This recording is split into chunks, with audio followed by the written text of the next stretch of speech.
চাঁদা দাবি করে 100 টাকা করে। জিজ্ঞাসা করছি কেন টাকা নেও, কয়ে আমরা বিএমপি হালিম মোল্লার লোক, চাঁদা যদি আমরা না দিতে চাই আমরা মায়ের দইয়ের বই দেখা, চাঁদা আগে 100 টাকা দিবা, তারপর যাত্রী উড়াইবা। এবং কি আমার গাড়ি থেকে একদিন যাত্রী নামাও দিছে, 65 দিন আসছিল, আসার পরে যাত্রী নামাই দিছে, পরে বাধ্যতা হয়ে সবাই কথা দিয়ে দাও, ঝগড়া করে না, পরে 100 টাকা দিয়ে দিছি। রাস্তা অবরোধ করার কারণে মূলত চাঁদাবাজ। আমাদের লাইসেন্স আছে, ড্রাইভিং লাইসেন্স, আমাদের গাড়ির কাগজপাতি আছে, তারপরেও আমাদেরকে চাঁদা দাবি করতেছে এক লোক, এরা বিএনপির যুব দলের এই নাম বেচতেছে। তারপরে পুরা গাজীপুরে অটো চলতেছে, কিন্তু আমরা গাজীপুরের ড্রাইভাররা খুব অসহায় অবস্থায় আছি, কিন্তু আমরা হাইওয়ে রোডে উঠলে আমাদের মামলা দিতেছে, 2500 টাকার মামলা, 3000 টাকার মামলা। সারা বাংলাদেশে এখন চাঁদাবাজিতে ভরে গেছে, যেখানে যাবেন সেখানে চাঁদা, শুধু চাঁদা আর চাঁদা। চাঁদা দেন তাহলে ভালো চলবেন, চাঁদা না দিলে মার খেতে হবে, গুম করে দিবে, মার্ডার করে দিবে, এই হলো অবস্থা। চাঁদাবাজির লাগে এতদিন আওয়ামী লীগ সরকারের আমলে চাঁদা লিত, গত 2-3 মাস চাঁদাবাজি বন্ধ ছিল।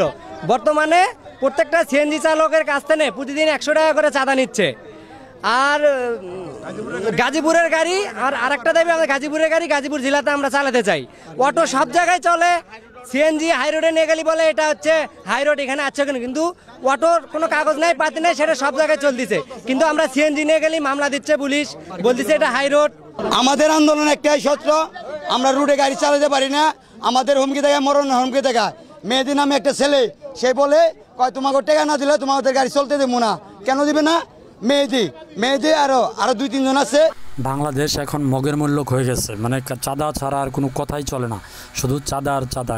কে করবে এদের বিচার? মরণে হুমকি দেখায়, কেন দেখাইবো?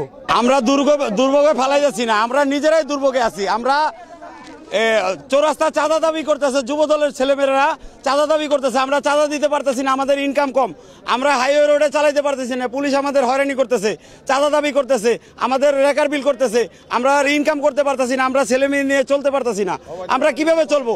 আমরা বাঁচতে পারতেছি না, আমাদের নাই ইনকাম, আমরা কোত্থেকে দিব টাকা?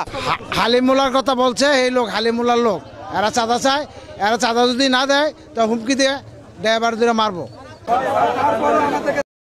চাঁদাবাজ মুক্ত বাংলাদেশ চাই আমরা, আগামীতে চাঁদাবাজ মুক্ত বাংলাদেশ চাই। সুতরাং ভিডিওটা শেয়ার করে দিবেন, যে যেখান থেকে পারবেন চাঁদাবাজদের দেখবেন আর ধরে উত্তম মাধ্যম দিয়ে তাদেরকে শাস্তি করে দিবেন। ধন্যবাদ সবাইকে।